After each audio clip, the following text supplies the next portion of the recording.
Hello again, ladies and gentlemen. Mr. Donahue here with the 5.1, 5.2 problems for Super Chem, nature of energy and the first law. All right, let's start with problem number one. It's a definition question, so it's one of those that you kind of got to memorize, right? The internal energy of a system is defined as the sum, there we go, as the sum of all the potential and kinetic energies of the components, right? We got energy, we're talking about potential and kinetic. We're talking about internal energy of a system. We're talking about all the potential and all the kinetic. All right. Problem number two, which one of the following conditions would always result in an increase in the internal energy of the system? All right. So for me, I always find it helpful to draw pictures, right? All right. So this is my system. Well, if we're talking about increasing the energy, we're putting energy in. So we could be, adding energy, adding joules. So an endothermic reaction, or if it absorbed energy, or we could be putting work into it. We could be adding work to the system. So let's look at our options. System loses heat. No, we would lose energy there. System gains heat and does work. Ooh, if it does work, the work's leaving the system, so that's not good. The system loses heat. No, I don't want it to lose heat. I'm talking about always increasing. The system gains heat and has work done on it by the surroundings. Perfect. So your choice B. All right, number three. At what velocity must a 20-gram object be moving in order to possess a kinetic energy of 1 joule? All right, it helps to remember, well, what is 1 joule? It's, what is it, kilograms? It's got to be in kilograms times meters squared over seconds squared, right? So the formula for energy with kinetic energy is 1/2 mv squared. So we plug in 1/2. Well, what is our mass? We want to make sure that it's in kilograms. So 1/2 times 0.0200 kilograms times v squared. And our energy is 1 joule. So now it's just algebra. Get rid of all this stuff onto that side and then take the square root. I'm not going to do the algebra for you. You get the velocity equal to 10.0 meters per second. All right.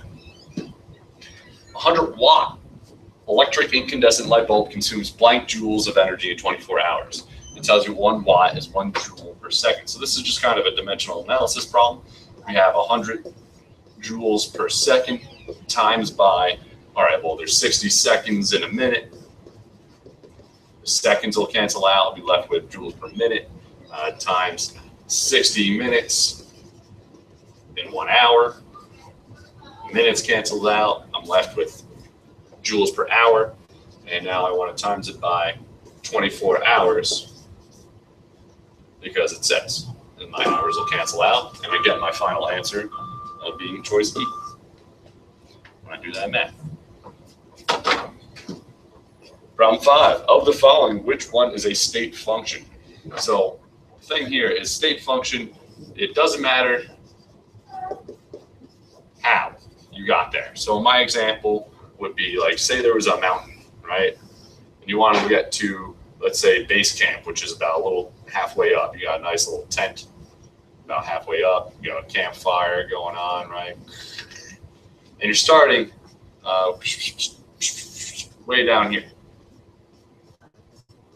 All right, the state function would be where you are, all right? So you could talk about altitude, right?